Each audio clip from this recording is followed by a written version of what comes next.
कुछ खबरें शोबिस की रंगारंग दुनिया से।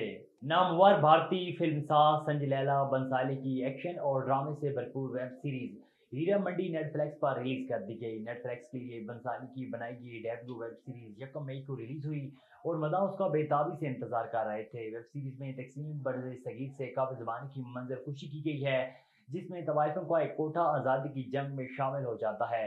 संजय लीला बंसाली के मुताबिक हीरा मंडी मोहब्बत, ताकत और आज़ादी और ऐसी खवातीन की कहानी है जो अपनी ख्वाहिशात और जद्दोजहद के लिए मुनफरिद किरदार में नजर आती हैं। बॉलीवुड की नामवर अदाकारा परिणीति चोपड़ा के शोर और भारतीय सियासतदान राघव चड्ढा के अपनी बेनाई से महरूम होने का खदशा पैदा हो गया।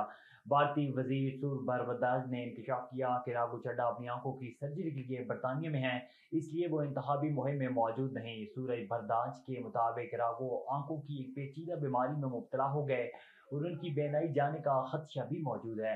भारतीय वजीर ने मजीद कहा है कि राघव चड्ढा की जल्द सेहतयाबी के लिए मुतमनी है ताकि वो वापस आकर पार्टी की इंतखाबी मुहिम में शामिल हो सकें।